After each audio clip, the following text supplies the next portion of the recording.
Okay तो स्वागत है आपका रेसल टॉक की एक और नई वीडियो के अंदर। तो आज हमारा जो टॉपिक होने वाला है वो है कि ब्लड लाइन की जो स्टोरी लाइन है वो आगे क्या होने वाली है। क्या रोमन रेंज जो है वो ट्राइबल चीफ का जो अपना टैग है वो खो चुके हैं? क्या सोलो सिकोआ अब ट्राइबल चीफ बन चुके हैं? तो भाई वीडियो काफी ज्यादा मजेदार होने वाली है। तो बिना किसी फालतू बकवास के शुरू करते हैं आज की इस वीडियो को। तो जो भी नए बंदे हैं चैनल पर फटाफट से चैनल लाइक करके वीडियो को सब्सक्राइब कर लेना। अबे साले आई मीन इस वीडियो लाइक करके चैनल को सब्सक्राइब कर लो मेरी जान। तो मैं आज आपको शुरू से बताता हूँ हाइलाइट्स में कि जो ब्लड लाइन की शुरुआत है वो हुई थी 2020 में जब रोमन रेंज से रिटर्न आए थे एज अ हील। तो सबसे पहले तो रोमन रेंज ने जे ऊसो को ऐड किया था अपनी इस ब्लड लाइन के अंदर। देन उसके बाद हमें जिमी ऊसो भी देखने को मिले। उसके बाद यहाँ पर सोलो सिकोआ की एंट्री हुई ब्लड लाइन के अंदर। देन यहाँ पर कुछ महीनों के लिए सैमी ज़ेन भी हमें देखने को मिले थे ब्लड लाइन के अंदर। एंड अब रिसेंटली आपने देखा होगा कि रॉक ने भी ज्वाइन कर लिया था रोमन रेंज को, मतलब के ब्लड लाइन को, क्योंकि भाई रोमन रेंज इतने पावरफुल रेसलर थे ना अपनी इस ब्लड लाइन की वजह से कि सभी लोगों को उनकी बात माननी पड़ती थी। और ये जो समोन फैमिली के मेंबर्स आ रहे थे वो सभी रोमन रेंज को एक्नॉलेज करके जो है वो ब्लड लाइन को ज्वाइन कर रहे थे। एंड सबकी सबसे बड़ी वजह थी उनका जो टाइटल रेंज जो कि बहुत लंबे टाइम से चलता आ रहा था। रेसलमेनिया 40 ये वो दिन आता है जब कोडी रोड्स ने पिन किया रोमन रेंज को एंड उनसे उनकी अनडिस्प्यूटेड डब्ल्यूडब्ल्यूई यूनिवर्सल चैंपियनशिप को छीन लिया। तो अब आगे ब्लड लाइन की जो स्टोरी लाइन है वो क्या होने वाली है, चलो मैं आपको इसके बारे में बताता हूँ क्लियरली। तो आपने कल के फ्राइडे नाइट स्मैकडाउन के ऊपर देखा ही होगा कि सोलो सिकोआ ने जो है वो चार्ज ले लिया है पूरी ब्लड लाइन का। और उस बंदे को कोई फर्क नहीं पड़ रहा है कि भाई ट्राइबल चीफ क्या है, रोमन रेंज क्या है। उसने जो अपनी दादागिरी है ना वो करनी शुरू कर दी है। और इसकी वजह से कल फ्राइडे नाइट स्मैकडाउन के ऊपर सबसे पहले जिमी ऊसो पे ले गए थे। और भाई यहाँ पर जो है वो सोलो सिकोआ ने अपनी मर्जी से,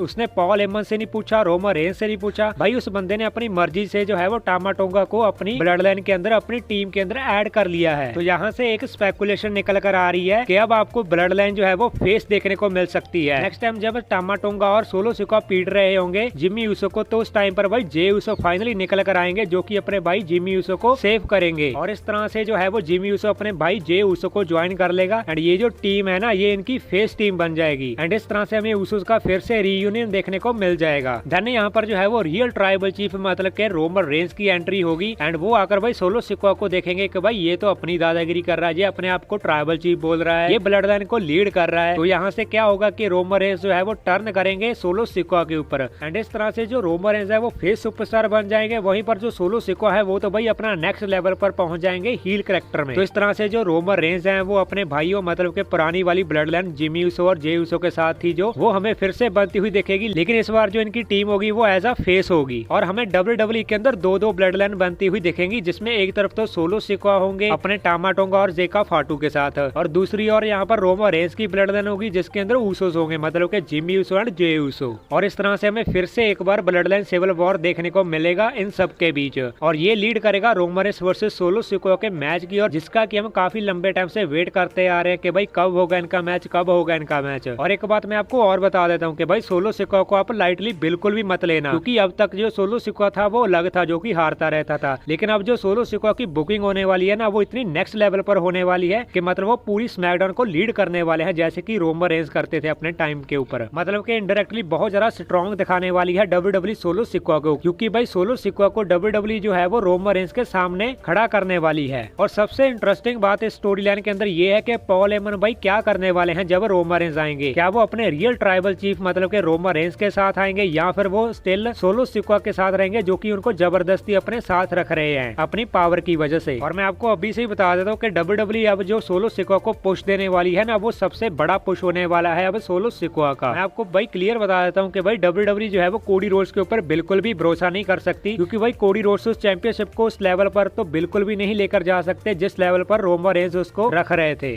और यहाँ पर भाई कोडी रोड्स जो हैं वो बिल्कुल भी कंपनी को कैरी नहीं कर सकते अकेले। तो यहाँ पर इसीलिए ही डब्ल्यूडब्ल्यूई वालों ने सोलो सिकोआ को इतना बड़ा पुश दिया है, मतलब कि वो देने वाले हैं। और डब्ल्यूडब्ल्यूई तो भाई बिल्कुल ट्रस्ट नहीं करती कोडी रोड्स को कि वो हमारी कंपनी को भाई आगे तक लेकर जाएगा। और इसका सबसे बड़ा रीजन मैं आपके साथ शेयर करता हूँ। तो आपको पता ही होगा जब रॉयल रंबल जीते थे कोडी रोड्स, देन उसके बाद हमें रॉक का रिटर्न देखने को मिला था। तो डब्ल्यूडब्ल्यूई वालों का यहाँ पर क्या प्लान था कि हमें इस साल जो है वो रेसलमेनिया के अंदर रोमन रेंज वर्सेस रॉक का मैच करवाते हैं और नेक्स्ट ईयर जो है वो Cody Rhodes versus Roman Reigns का मैच होगा। तब तक भाई कोडी रोड्स जो है वो और भी ज्यादा स्टैब्लिश हो जाएगा डब्ल्यूडब्ल्यूई कंपनी के अंदर। लेकिन भाई जो कोडी क्राई बेबी से मैं यार बोलना तो नहीं चाहता, वो इतने बड़े सी है ना कि भाई उन्होंने इतना बड़ा जो है वो वी वांट कोडी का मसला बना दिया कि डब्ल्यूडब्ल्यूई वालों को जबरदस्ती अपने प्लान्स के अंदर चेंज करना पड़ा। रॉक की जगह उनको कोडी रोड्स फिर से लाना पड़ा। अभी मुझे पता है कि जो कोडी क्राई बेबीज हैं है ना वो बहुत खुश होंगे कि भाई कोडी रोड्स ने स्टोरी फिनिश कर दी है, उसने रोमन रेंस को हरा दिया है, वो फाइनली चैंपियन बन चुका है। लेकिन भाई आपको 1-2 महीने के अंदर पता चलेगा कोडी रोड्स की रियलिटी, क्योंकि भाई ना तो वो बंदा खुल के प्रोमो कट कर सकता है जिस तरह से रोमन रेंस करते थे, कभी वो क्राउड को सीट लेते थे, कभी वो किस लेवल पर, मतलब आपने देखा ही होगा कि रोमन रेंस के जो प्रोमो कट होते थे वो किस लेवल के होते थे। तो कोडी रोड्स तो भाई उसके बिल्कुल आसपास भी नहीं है। तो यही एक्चुअल में रीजन है कि WWE जो है वो कोडी रोड्स के ऊपर इतना भरोसा नहीं करती और इसीलिए ही उन्होंने ब्लड लाइन की जो स्टोरी लाइन है उसको इतना ज्यादा हॉट टॉपिक बना दिया है सोलो सिकोआ का हील टर्न करवा कर। तो मैं आपको इतना तो भाई पक्का कहने वाला हूँ कि ये जो ब्लड लाइन की अब स्टोरी लाइन होने वाली है ना, ये इतनी ज्यादा खतरनाक होने वाली है, इतनी ज्यादा इंटरेस्टिंग होने वाली है, और स्पेशली तब जब रोमन रेंस रिटर्न आ जाएंगे, क्योंकि वो फिर सोलो सिकोआ के अगेंस्ट जाने वाले हैं। बाकी अगर आपको कोई डाउट हो तो आप कमेंट सेक्शन में मेरे से पूछ भी सकते हो। अगर आप मेरे से पर्सनली चैट में बात करना चाहते हो तो आप मेरे इंस्टाग्राम पर आ सकते हो, लिंक डिस्क्रिप्शन में मिल जाएगी आपको। अगर आपको वीडियो अच्छी लगी हो तो लाइक करना, साथ ही साथ सारे लोग चैनल को सब्सक्राइब ठोक देना मेरी जान।